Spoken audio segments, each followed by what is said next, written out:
सृष्टि की संरचना के प्रयोजन का जिनको ज्ञान नहीं है और अपनी प्रवृत्ति निवृत्ति के मूल में नियामक तत्व कौन है इसका जिनको ज्ञान नहीं है, उनका जीवन दिशाहीन हुए बिना नहीं रह सकता। भारत की विडंबना यह है कि शासन तंत्र स्वतंत्रता के बाद से अब तक उन लोगों के हाथ में है जिन्हें सृष्टि की संरचना के प्रयोजन का ज्ञान नहीं तथा जीवों की प्रवृत्ति निवृत्ति के नियामक तथ्य का ज्ञान नहीं है। अतः लाखों प्रयत्न करने पर भी सफलता के गर्भ से असफलता ही निकल सकती है और निकल रही है। हाथ कंगन को आरसी क्या। श्रीमद् भागवत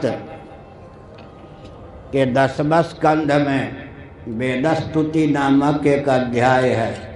अध्याय संख्या 87 और श्लोक 2 मैं प्रायः एक महीने में 4-5 बार इस श्लोक को समुद्रित करता हूँ सार्वजनिक सभा में। इस श्लोक के भाव को आत्मसात करने पर जीवन दिशाहीन होने से बच सकता है, जगत को भी दिशाहीन होने से बचाया जा सकता है।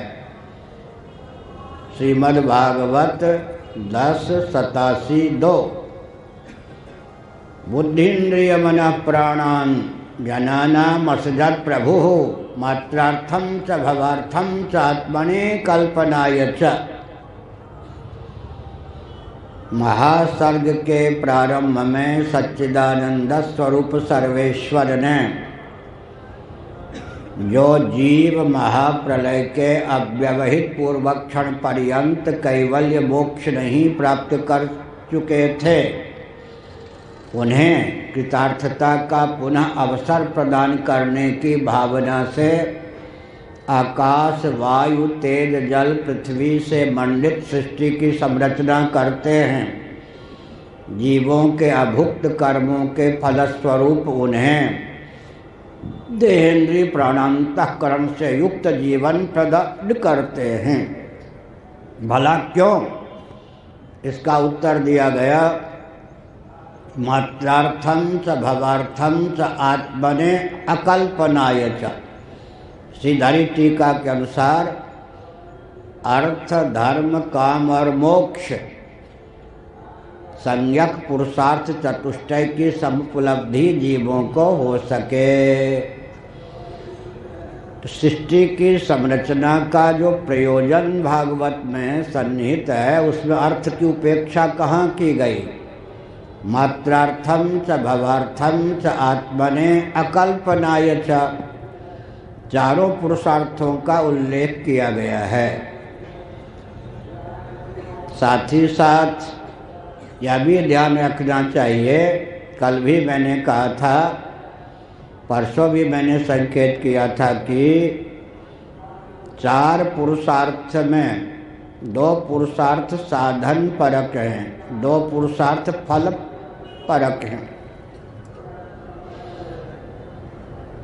अर्थ और धर्म ये 2 पुरुषार्थ साधन परक हैं। काम और मोक्ष ये 2 पुरुषार्थ फलस्वरूप हैं, फल रूप हैं। इसका अर्थ क्या हुआ? इसका अर्थ यह है कि अर्थ और काम ये जो 2 पुरुषार्थ हैं उसमें अर्थ साधन कोटि का पुरुषार्थ है, काम फल कोटि का पुरुषार्थ है या साध्य कोटि का पुरुषार्थ है। ये 2 पुरुषार्थ आस्तिक नास्तिक वैदिक अवैदिक उभय सम्मत हैं। यहाँ तक कि जंगम स्थावर प्राणियों को भी अर्थ और काम चाहिए। सार्वभौम पुरुषार्थ का नाम है अर्थ और काम। कल मैंने यह भी उदाहरण दिया था, काम शब्द सुनकर कुछ अन्य ढंग का भाव प्रसिद्धि के बल पर मन में बन जाता है। लेकिन काम की परिभाषा महाभारत के वन पर्व में भीमसेन ने दी है। वो तैत्तिरीय उपनिषद के अनुरूप है। इसे समझने की आवश्यकता है।